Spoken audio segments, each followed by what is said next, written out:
રહ્યા છે 5% પ્લસની આપણે આજે એક દબાણ જોઈ રહ્યા છે સેન્સેક્સ અને નિફ્ટીમાં. મિડ કેપમાં તમને 19 બેઝિસ પોઈન્ટની તેજી જોવા મળશે, પણ બેંક નિફ્ટીમાં 41 બેઝિસ પોઈન્ટનો આપણે દબાણ સાથેનો કારોબાર જોઈ રહ્યા છે અને માર્કેટમાં આજે એક થોડો નેગેટિવ બ્રેથ પણ છે. પણ કઈ રીતના માર્કેટમાં કામ કરીશું, યુટીઆઈ એએમસીના સચિન ત્રિવેદી મારી સાથે જોડાઈ રહ્યા છે. સચિનજી, ઘણું સ્વાગત છે આપનું. અને માર્કેટ પર જો આપણે નજર કરીએ તો જે નવું વર્ષ છે એ સારી રીતે શરૂઆત થયું છે, પણ આપણે જોયું છે કે જે લેવલ્સ છે મેન્ટેન નથી કરી શકતું, તો હજી પણ થોડું વોલેટાઇલ છે. પણ કઈ રીતના તમે જોઈ રહ્યા છો ટ્રેન્ડ, 2026નો ટ્રેન્ડ કઈ રીતના રહી શકે છે? તો સૌથી પહેલા તમને ને બધા શ્રોતાઓને નવા વર્ષની શુભકામના મારા તરફથી. તો જે આપણે 2026ની વાત કરીએ, I just tech you back. લગભગ ગયા 6 વર્ષમાં આપણે બે ફેઝ જોયા હતા કે એક ફેઝમાં 2020થી 2024, 23-24 સુધી આપણે સારા અર્નિંગ્સના ગ્રોથ જોયા. એના પછી 2 વર્ષ જે FY25 અને 26 વિચ ઇઝ રનિંગ, ત્યાં આપણે અર્નિંગ ગ્રોથ ઘણું બધું સ્લો હતું કે આપણે સિંગલ ડિજિટની વાત કરી શકીએ. FY25 લગભગ 3% અને આ વર્ષે સિંગલ ડિજિટની વાત કરે છે. બટ મને લાગે છે કે અહીંયાથી ગોઈંગ ફોરવર્ડ, સ્પેશિયલી FY27 જે આપણે મે બી કેલેન્ડર 26 બી કહી શકીએ છીએ, મને લાગે છે કે ત્યાં આપણે ડબલ ડિજિટ ગ્રોથની તરફ જવાની શરૂઆત કરશું. એ જે બ્લુમબર્ગ એસ્ટિમેટ ને બધા જે આપણે જોઈએ, એનું મેઇન રીઝન મને લાગે છે કે જે બી સ્ટેપ્સ આપણા ગવર્મેન્ટે ને આરબીઆઈ લીધા છે, બી ઇટ આપણે જે લિક્વિડિટીમાં ઇન્ટરવેન્શન કર્યું કે ઇન્ટરેસ્ટ રેટ કટ કર્યું કે CRR કટ કર્યું, આ બધા જે સ્ટેપ્સ આરબીઆઈની તરફથી લીધા હતા.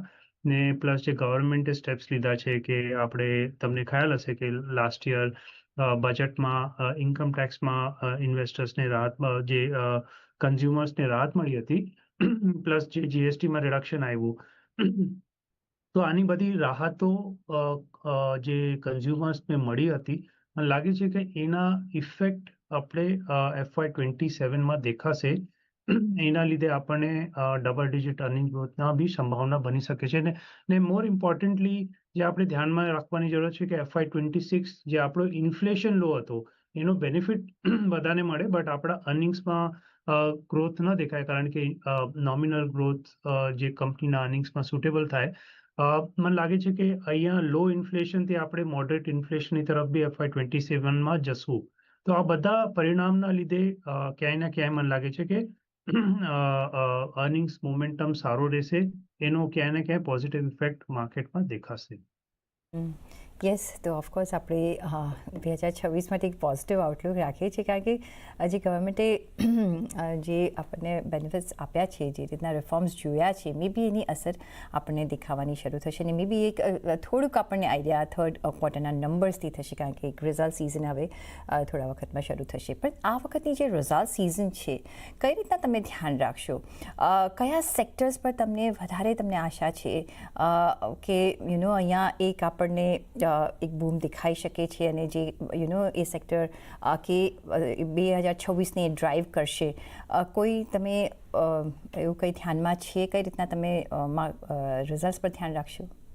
તો મને લાગે છે કે okay, that's too short term, but લગભગ જે આપણે એક્સપેક્ટેશન રાખવાની જરૂર છે આનામાં કે જો Q3, મને લાગે છે કે અહીંયા બી કન્સોલિડેશનનો ફેઝ રહેશે. મે બી જે આપણે લાસ્ટ 2 રિઝલ્ટમાં કે ઘણા બધા ક્વાર્ટર્સમાં જોઈએ છે કે ટોપ લાઇન ગ્રોથ સ્લો હતી, બટ ક્યાંય ને ક્યાંય માર્જિન ઇમ્પ્રુવમેન્ટ હતી, કારણ કે કોમોડિટી સોફ્ટ હતી. મને લાગે છે કે સેમ ટ્રેન્ડ આ વખતે બી Q3માં બી આપણને દેખાશે. બટ મોર ઇમ્પોર્ટન્ટ જે છે કે અમુક એક સેક્ટર જેમ કે ઓટો છે, જ્યાં આપણે સારી રિકવરી જોઈ, જે આ સ્ટેપ્સ ગવર્મેન્ટે લીધા છે, એનું મેઇન બેનિફિશરી ઓટો હતું. ને ઓટોમાં આપણે સારી વોલ્યુમ જમ્પ જોઈ. વોલ્યુમ જમ્પ સાથે ઘણા બધા એરિયાઝમાં ડિસ્કાઉન્ટ ઓછા થયા, ઓપરેટિંગ લેવરેજ મળશે. તો આ બધા સેક્ટરમાં જે આપણે જોશું કે ત્યાં એક સારી સર્જ મળશે. ઓફકોર્સ માર્કેટ આ બધા સ્ટોક્સ ચાલી બી ગયા છે, બટ ક્યાંય ને ક્યાંય મને લાગે છે કે ઓપ્ટિમિઝમ, જે કંપનીઝને ઓપ્ટિમિઝમ હોય કે નવા પ્રોડક્ટ લોન્ચીસના ઓપ્ટિમિઝમ હોય, મને લાગે છે કે ક્યાંય ને ક્યાંય ફ્યુચરના નંબરમાં બી દેખાશે. જે બીજો સેક્ટર આપણે વાત કરી શકીએ કે ક્યાં, કારણ કે રેટ કટના લીધે બેંક્સમાં although we remain positive on the banks, but ક્યાંય ને ક્યાંય માર્જિન કમ્પ્રેશન બેંક્સમાં આપણને દેખાશે, બટ જે માર્કેટ છે એ ફ્યુચર ઉપર ગ્રોથ કરે છે, જ્યાં જે મોસ્ટ ઓફ ધ ફોકસ રહેશે કે કેવી રીતે future advances growth guidance companies આપે છે. તો આ બધા એક બે સેક્ટર છે જ્યાં આપણે કન્સ્ટ્રક્ટિવ રહેવાની જરૂરત છે. બટ જે મને લાગે છે કે outcome specifically Q3 outcome perspective મને લાગે છે કે નંબર્સ મ્યુટેડ રહેશે. સિમિલરલી આઈટી નંબર્સ મ્યુટેડ રહેશે, બટ ફોકસ ક્યાંય ને ક્યાંય નેક્સ્ટ યર ઉપર અહીંયાથી રહેશે, કારણ કે ગ્રેજ્યુઅલી જેમ આપણે રોલ ફોરવર્ડ કરતા રહે, અત્યારે માર્કેટ મે બી FY26 થી FY27 છે, but maybe 2-3 months or 1 quarter down the line market FY28 ના નંબર બી જોવાને શરૂઆત કરશે. તો I think that's more important from here on. So as a fund house તમે કઈ રીતના અત્યારના સ્ટ્રેટેજી વાપરી રહ્યા છો? બિકોઝ 25 એટલું સારું રિટર્ન આપણને નથી આપી રહ્યું. 26થી આપણને ઘણી બધી આશા છે, હજી અનસર્ટનિટી છે, ટેરિફનું હજી એક હેંગઓવર છે કે કઈ રીતના અહીંયા આવશે. ઓફકોર્સ બ્રેન્ટ પ્રાઇસીસમાં આપણે ધારી રહ્યા છે કે ચલો કદાચ એક અહીંયા લોઅર ઝોનમાં જોવા મળશે, જે અત્યારના આપણે 60 પ્રતિ બેરલ જોઈ રહ્યા છે. પણ જે રિટર્ન્સ માર્કેટે આપવા જોઈતા હતા એ 2025માં ગોલ્ડ અને સિલ્વરે આપ્યા છે. કયા થીમથી તમે હવે આગળ ચાલશો જો 2026ને આગળ જોવું હોય તો? સો આપણે આઈ થિંક જે broad thing V have to take clues કે કેવી રીતે અર્નિંગ શેપઅપ થશે, ને અર્નિંગ્સના પર્સપેક્ટિવથી આપણે જોઈએ તો ફર્સ્ટ એન્ડ ફોરમોસ્ટ ઇમ્પોર્ટન્ટ છે કે કયા એરિયામાં ગવર્મેન્ટ થ્રસ્ટ કરે છે. જો I think last couple of years જે આપણે જોયું હતું કે એક કેપેક્સના ત્યાં ઘણો બધો થ્રસ્ટ હતો. હવે ગયા એક વર્ષથી ગવર્મેન્ટનું થ્રસ્ટ કન્ઝમ્પશનને બૂસ્ટ કરવામાં જાય છે. I think that's where consumer discretionary, I won't say કે FMCG as a sector we may do very well in terms of earning. ત્યાં બી આપણને અપટિક દેખાશે, બટ કન્ઝ્યુમર ડિસ્ક્રિશનરી જેમ કે ઓટો છે કે આ બધા જે હાઈ વેલ્યુ ટિકિટ આઇટમ જેવી છે, એ એક સેક્ટર આપણને ડેફિનેટલી જોવાના શક્યતા છે. કારણ કે જેમ તમે એક પોઈન્ટ બી રેફર કર્યો કે કન્સિસ્ટન્ટલી ક્રૂડ આજની તારીખમાં નીચે રહે છે અને ક્રૂડની ઇન્ટેન્સિટી ઇન્ડિયન ઇકોનોમીમાં બી ઓછી થાય છે, તો એનો મલ્ટીપ્લાયર ઇફેક્ટ થાય. કારણ કે જે consumer end of the day જે આપણે હાઈ ક્રૂડના પ્રાઇસીસ આપીએ કે લો ક્રૂડના પ્રાઇસીસ આપીએ એ કન્ઝ્યુમરના પોકેટથી જાય છે. તો when crude is low, net આ કન્ઝ્યુમરની સેવિંગ્સ ક્યાંય ને ક્યાંય થાય છે, તો એ બી કન્ઝમ્પશનને બૂસ્ટ કરે. ને કારણ કે એના લીધે આપણી કરન્સી એક્ઝિટ ઓછી થાય, less of the foreign exchange is what we pay outside. તો એના લીધે ક્યાંય ને ક્યાંય રૂપિયો બી મજબૂત થવાના ચાન્સીસ છે. તો મને લાગે છે કે જે લાસ્ટ એક વર્ષમાં થયું છે કે કન્ઝ્યુમરના તરફ ક્યાંય ને ક્યાંય પ્રેફરન્સ ગયો છે, પ્લસ કરન્સી ડેપ્રિસિએશન ઓલરેડી થઈ ગઈ છે. તો મને લાગે છે કે આ 2-3 ફેક્ટર છે જે કન્ઝમ્પશનના ફેવરમાં છે. We should pay attention two that. જે નેક્સ્ટ થીમ હું કહી શકું કે કારણ કે બેંક્સમાં આપણે ગયા 1-1.5 વર્ષમાં કન્સિસ્ટન્ટલી ઘણો બધો રેટ કટ જોયો છે. તો કારણ કે જે સ્ટ્રક્ચરલ ચેન્જીસ થયા હતા એના લીધે ઇમિડિયેટ બેંક્સને પેલા અર્નિંગ્સમાં હિટ લેવું પડે. એના કારણે આપણે ઘણી બધી બેંક્સમાં નિમ્ન જે આપણે ઓપરેટિંગ પ્રોફિટ માર્જિન કે ત્યાં આપણે હિટ જોઈએ છે. બટ મને લાગે છે કે ક્યાંય ને ક્યાંય સ્ટાર્ટિંગ FY27 બેંક્સને જે ડિપોઝિટ રેટનો બેનિફિટ બી મળવાની શરૂઆત થશે. તો ત્યાં બી આપણે પોઝિટિવ રહેવાની જરૂર છે, કારણ કે ત્યાં બી આપણે ક્યાંય ને ક્યાંય મોસ્ટ ઓફ ધ બેંક જે સ્પેશિયલી ધ પ્રાઇવેટ સેક્ટર બેંકમાં ડબલ ડિજિટ અર્નિંગ ગ્રોથ થવાની શક્યતા છે. તો આ એક બી જે પોકેટ છે કન્ઝમ્પશન, પ્રાઇવેટ સેક્ટર બેંક્સ, અમુક એક public sector bank, NBFC or maybe we can call it financials, આ બધા સ્પેસીસમાં આપણને પોઝિટિવ અર્નિંગ મોમેન્ટમ દેખાવાની શરૂઆત થશે. Plus auto, obviously, we have discussed. Yes, that's what I was going to come to. કારણ કે discretionary consumption પર આપણે ઘણું બધું અત્યારના ધ્યાન આપી રહ્યા છીએ, ને જ્યાં સ્પેન્ડિંગ આવી રહ્યું છે ને મે બી અહીંયા સ્પેન્ડિંગ વધારે આવશે પણ ખરું. જો ઓટો સિવાય તમે ક્યાં ધ્યાન રાખશો ડિસ્ક્રિશનરી સ્પેન્ડિંગ કન્ઝમ્પશન પર? સો ઓબ્વિયસલી ઓટો સિવાય જેમ આપણે વાત કરી કે બેંક્સ ઓબ્વિયસલી, કારણ કે આજની તારીખમાં તમને 2 વ્હીલર કહો કે 4 વ્હીલર કહો, ક્યાંય ને ક્યાંય landing as a space definitely works. તો એનામાં આપણે પ્રાઇવેટ સેક્ટર બેંક વાત કરી, બટ જે લેન્ડિંગ NBFC છે ત્યાં બી આપણે ધ્યાન રાખી શકીએ છીએ, કારણ કે that is also one space which caters to the consumers. તો આ એક સ્પેસ આપણે ધ્યાન રાખવાની જરૂર છે. જે બીજું ડિસ્ક્રિશનરી આઇટમ્સ જે આપણે જોઈએ કે જ્વેલરીઝ છે, travel industry છે. Travel is also one gradually becoming in a double digit zone, કારણ કે hotels industry છે, airline industry છે. They also significantly benefit from this trend. And top of that, આપણે જ્યારે જેમ આપણે જે ખીચામાં વધારે પૈસા આપે તો we may look to paint our houses or we may look to buy one new AC.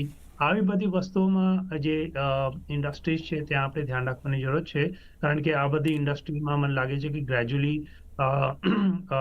મોમેન્ટમની શરૂઆત થશે. પ્લસ જેમ જેમ real estate, maybe we are not so positive on real estate as a space, but જેમ જેમ real એસ્ટેટમાં જે last 3-4 વર્ષમાં completion થયા છે, મને લાગે છે કે ત્યાં ફિનિશિંગ સ્ટેજમાં જ્યારે આપણે નવા ઘરમાં મૂવ કરીએ તો ત્યાં આપણે ફિનિશિંગ સ્ટેજમાં ઘરની નવી શરૂઆત કરીએ તો એનામાં જે આપણે નવા પ્લાયવુડ લાગે કે ફર્નિચર લાગે, સો આવી બધી ઇન્ડસ્ટ્રીમાં આપણે ધ્યાન રાખવાની જરૂર છે, જે બેનિફિટ થશે. ને એક specially I would mention last year the AC as a industry કે આ જે ECD આપણે ઇન્ડસ્ટ્રી કે ક્યાંય ને ક્યાંય સબડ્યુડ સમરના લીધે ઇન્ડસ્ટ્રીમાં આપણે વોલ્યુમમાં સિગ્નિફિકન્ટ ડિક્લાઇન જોયું છું. મને લાગે છે કે if we have a normal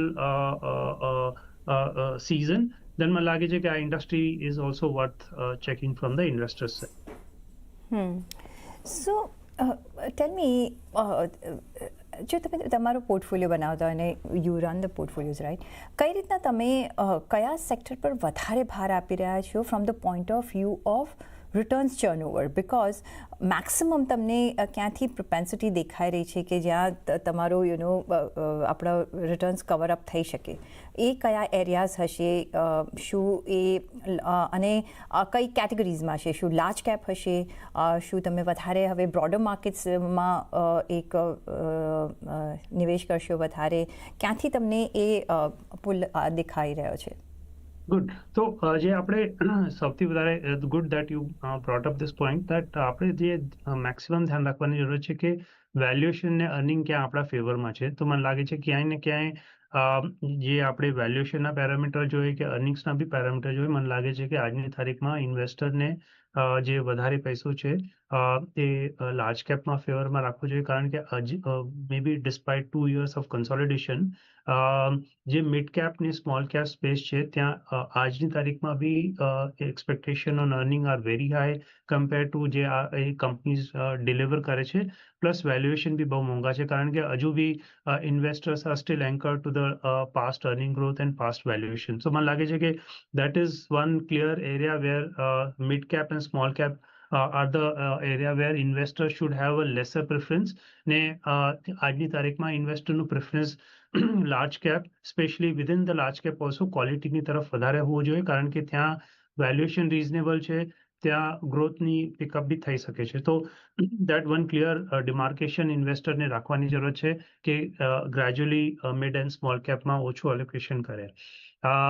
જે બીજે જે આપણે વાત કરીએ છીએ કે સેક્ટોરલ પ્રિફરન્સીસ ક્યાં છે, જે આપણે ઓલરેડી વાત કરી ચૂક્યા છે કે maybe financial as a overall space, એનામાં પ્રાઇવેટ સેક્ટર બેંક બી છે, અમુક એક પબ્લિક સેક્ટર બેંક બી છે, NBFC સ્પેસ બી છે, જે ઇન્સ્યોરન્સ એઝ અ સ્પેસ જે લાસ્ટ ઘણા વર્ષથી 2-3 વર્ષથી ત્યાં કન્સોલિડેશન ઓલરેડી થઈ ચૂક્યું છે, and despite them delivering a double digit growth, કારણ કે ઘણા બધા રેગ્યુલેટરી હેડવિન્ડ હતા. ગ્રેજ્યુઅલી ધોઝ હેડવિન્ડ્સ આર ગેટિંગ અવે. તો insurance is also one good space જે આપણે ચેક કરી શકીએ છીએ. જે આપણે ઓલરેડી વાત કરી ડિસ્ક્રિશનરીમાં ઓટો, જે બીજું છે કે travel industry which is also looking good to us.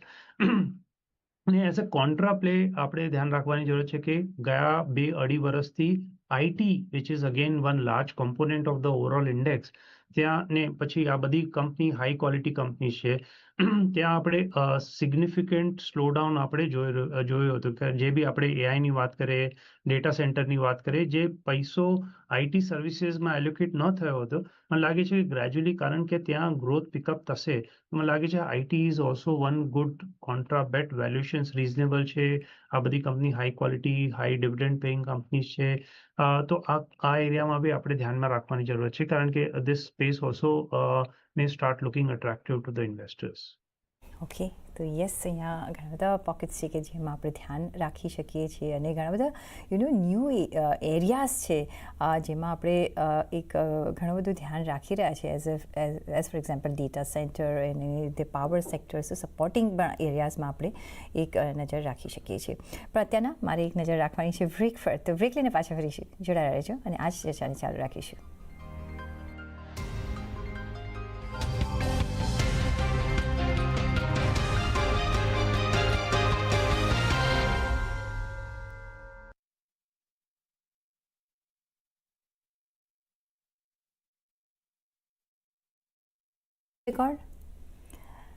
Fund મેનેજરના ફંડામાં આપનું સ્વાગત છે અને હું છું પ્રીતિ દલાલ અને મારી સાથે આજે જોડાઈ રહ્યા છે યુટીઆઈ એએમસીના સચિન ત્રિવેદી.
પછી આપનું સ્વાગત છે અને આપણે વાતચીત કરી રહ્યા છીએ યુટીઆઈ એએમસીના સચિન ત્રિવેદી સાથે. સચિનજી, બીજો જે ઘણા બધા ન્યૂ એજ બિઝનેસીસ છે અને આપણે આઈપીઓ અને પ્રાઇમરી માર્કેટમાં ખાસો હોટનેસ જોઈએ અને એ મે બી કન્ટિન્યુ રહી શકે છે. કઈ રીતના તમે જોઈ રહ્યા છો આ એરિયામાં? તમે નિવેશ કરી રહ્યા છો કે you are completely અવોઇડિંગ? So good. Actually, new age ma, of course, space સારું કરી રહ્યું છે. But what we have to pay attention to કે કેટલી companies actually જઈને profit eventually register કરી શકે છે. કારણ કે the most difficult part કે આપણે પૈસો ખર્ચીને આપણે કન્ઝ્યુમરમાં ડિસ્કાઉન્ટ મળે તો આપણે જઈને ક્વિક કોમર્સમાં કંઈ બી લઈ શકે છે કે ફૂડ આઇટમ્સમાં કંઈ બી જઈને લઈ શકે છે. બટ મોર ઇમ્પોર્ટન્ટલી કે કંપનીઝનો બિઝનેસ મોડલ કેટલું સોલિડ છે, એ લોકોની એડ્રેસેબલ માર્કેટ કેટલી સોલિડ છે ને મેનેજમેન્ટ કેટલું સારું છે. આ બધા પેરામીટર્સ જોઈને એકચ્યુઅલી, કારણ કે આજની તારીખમાં the most difficult part as a fund manager for us કે ફક્ત 3 વર્ષના ડેટા ઉપર જઈને ડિસાઇડ કરવું કે લોંગ ટર્મમાં કંપની કેવી રીતે સારું કરી શકે છે. That's a difficult task for all of us. તો મને લાગે છે કે ઇવન આઈપીઓ માર્કેટની બી તમે જેવી રીતે વાત કરી કે IPO market maybe at this point in time substantial money raise થાય છે, ઘણો બધો એક્સાઇટમેન્ટ છે. બટ જે પાસ્ટ ડેટા આપણે જ્યારે બી જોઈએ, investors need to urge caution, કારણ કે ફેટાલિટી રેટ કે જે કંપનીઝની out capability to outperform the broader market eventually over long term period, મને લાગે છે કે ક્યાંય ને ક્યાંય data is not very compelling કે ઇન્વેસ્ટર જઈને બહુ ઉત્સાહથી પાર્ટિસિપેટ કરે, કારણ કે if you think from a longer term perspective, not many success cases. તો જે ઓરિજિનલ પોઈન્ટ હતો, દેટ્સ વન કે આપણે આઈપીઓમાં કોશન રાખવાની જરૂરત છે. જે બીજો પોઈન્ટ છે કે કયા બિઝનેસીસ ઇવેન્ચ્યુઅલી સક્સીડ કરશે, ત્યાં actually we need to be very careful. Of course as a house અમે લોકો અમુક કંપનીઝમાં પાર્ટિસિપેટ કરી રહ્યા છે, બટ અમારી ક્લિયર મેટ્રિક્સ હોય કે કેશ ફ્લો કંપનીઝ જનરેટ કરી શકે છે કે નથી. કંપનીઝ ઇવેન્ચ્યુઅલી 3-4 વર્ષ પછી, કારણ કે ડેટા લિમિટેડ છે, કંપનીઝ ઇન્વેસ્ટર સર્વિસીસ કેવી રીતે સારી રીતે કરી શકે છે, કેવી રીતે નવા કન્ઝ્યુમર્સને ગેધર કરે છે, ને ઇવેન્ચ્યુઅલી 3-4 વર્ષ પછી બી whether the company can survive, thrive and start generating cash flows. These are 3 or 4 clear parameters એના ઉપર અમને ધ્યાન રાખવાની જરૂર છે. Basis that we decide, but maybe let's say our ability to participate in multiple these new ages companies, because of our conditions are quite strict, so we participate in very limited manner. તમે પીએસયુઝ અને PSE સેક્ટર્સની આપણે જો વાત કરીએ, કેટલા bullish છો? Because એ પીએસઈમાં આપણે જોયું છે કે એટલું રન નથી આપણે જોયું 2025માં. કોઈ એરિયાઝ કે અહીંયા તમને પસંદ છે, ત્યાં તમે નિવેશ કરી રહ્યા છો? સો આજની તારીખમાં જે પબ્લિક સેક્ટર બેંક છે સ્પેશિયલી, ત્યાં આપણે ધ્યાન રાખવાની જરૂર છે કે કારણ કે પબ્લિક સેક્ટર બેંકમાં જે આજની તારીખમાં બેન્કિંગ એઝ અ સ્પેસમાં જે મોટી કન્સ્ટ્રેન્ટ પોઈન્ટ છે કે સીડી રેશિયોઝ, કે આપણી પાસે ડિપોઝિટ લેવા માટે કેટલી એબિલિટી છે. તો ત્યાં પ્રાઇવેટ સેક્ટર બેંક ક્યાંય ને ક્યાંય જઈને ચોખ્ખો બ્લોક થઈ ગયા છે, કારણ કે બધા 90% પ્લસ માઇનસ રન કરે છે. બટ આજની તારીખમાં બી પબ્લિક સેક્ટર બેંક છે જે 80-85%ની આજુબાજુમાં છે. તો ત્યાં they have the ability to further grow in a better way for next 1 to 2 year. તો મને લાગે છે કે એન્ડ ધેટ્સ વેર આપણે જે ગયા 6 મહિના તો 1 વર્ષમાં જોયું છે કે પબ્લિક સેક્ટર બેંક જે કન્સિસ્ટન્ટલી માર્કેટ શેર લૂઝ કરી રહ્યા હતા, they've stopped losing market share as far as loan growth is concerned. તો મને લાગે છે કે that's one area where we should pay attention to. ને obviously asset quality ના જે issues હતા, largely કારણ કે આજની તારીખમાં book is very different compared to what it was 4-5 years back. largely retail driven book છે, તો જે NPA ના ઇશ્યુ છે એ બી ઓછા છે. તો મને લાગે છે કે obviously we can start looking positively with clear view, કે કારણ કે એ લોકોની પાસે સીડી રેશિયોમાં ક્યાંય ને ક્યાંય એબિલિટી છે. તો but again I would urge caution કે maybe it is better to be with the larger names rather than smaller names, કારણ કે of course we have to be selective, but that's one space which is looking good. જે બીજા ઘણા બધા નામ છે, ત્યાં કાંક તો ગ્રોથનો ઇશ્યુ છે, યા તો વેલ્યુએશન મોંઘા છે. તો again we have to be extremely selective, કારણ કે defence is a clear winner in last 3-4-5 years, but ક્યાં ને ક્યાં અમને વેલ્યુએશનમાં ઇશ્યુઝ લાગે છે. તો I would maybe that's where maybe we are quite cautious on those names as well. સો તમને શું લાગે છે કે જ્યારે આપણે 2026ની વાત કરી રહ્યા છે, which sector can be an underdog, અને કયા એરિયાઝ તમને લાગે છે કે will outshine return wise, growth wise, પછી અત્યારના જેના વેલ્યુએશન બી સારા છે, which like it's a wholesome package જો આપણે જોવું હોય તો? So of course we've spoken about kaya areas Sara, and we'll again revisit, but areas to avoid, મને લાગે છે કે ક્યાંય ને ક્યાંય capital goods as a space, કારણ કે ત્યાં જે આપણે કેપેક્સનું મોમેન્ટમ કહીએ, both from central government side, state government side, ક્યાંય ને ક્યાંય લેકિંગ છે. પબ્લિક જે પ્રાઇવેટ કંપનીઝ છે એ લોકો પાસે બેલેન્સ શીટ સારી છે, બટ હજુ બી they are not doing the capex. So મને લાગે છે કે capex, capital goods industry, જ્યાં એક્સપેક્ટેશન બહુ વધારે છે, વેલ્યુએશન મોંઘા છે. That is clearly one space we can look to be selectively avoiding that as a space. જે બીજો સ્પેસ છે, obviously we spoke about consumption should do good, but જે ચેલેન્જ છે કે FMCG એઝ અ સ્પેસ ત્યાં valuation આજની તારીખમાં બી મોંઘા જ છે ને જે અંડરલાઇંગ એક્સપેક્ટેશન છે કે ક્યાંય ને ક્યાંય double digit growth companies deliver કરી શકે, ત્યાં કન્સિસ્ટન્ટ ડિસઅપોઇન્ટમેન્ટ આપણને મળે છે. તો મને લાગે છે કે આ એક સ્પેસ છે, અગેન ત્યાં આપણે કોશિયસ રહેવાની જરૂર છે કે આ સ્પેસમાં ક્યાંય ને ક્યાંય ડિસઅપોઇન્ટમેન્ટ આવી શકે છે. જે બીજા સ્પેસ છે, જેમ કે આપણે એક વાત કરી power as a space, again valuation પહેલા ઘણા સસ્તા હતા 3-4 વર્ષ પહેલા, પછી રીરેટ થઈ ગયા. હવે ક્યાંય ને ક્યાંય કન્સોલિડેશન થાય છે, કારણ કે જે અંડરલાઇંગ ઇકોનોમીની ગ્રોથ છે, રિલેટેડ જે પાવરના ગ્રોથ છે, તે એ બી એક સિંગલ ડિજિટમાં આવી રહ્યા છે. તો મને લાગે છે કે that is also one space which is investor, if they want to relocate their money to somewhere else, they can choose to remain underweight there. And finally, I'll say real estate as a space. ત્યાં we've seen good cycle for 5-6 years, but કારણ કે value જે underlying કિંમતો છે ફ્લેટ્સની કે પર square feet rate જે વધી રહ્યા છે, ને ability of people to buy more and more because challenge ગ્રોથની છે. તો મને લાગે છે કે that is also one space which may go under consolidation. So આ 3-4 એરિયા છે જ્યાં and finally the energy as a space also investors can look to reassess their way. And જે સેક્ટર સારા કરી શકે છે, જેવી રીતે આપણે વાત કરી, financials can do better, IT can do better, and maybe consumer discretionary, clearly including auto, has the potential to do better. Okay, so yes, અહીંયા તમે 2026 માટે એક સ્ટ્રેટેજી બનાવી શકો છો. ઘણા બધા અહીંયા સેક્ટર્સ તમને મળશે.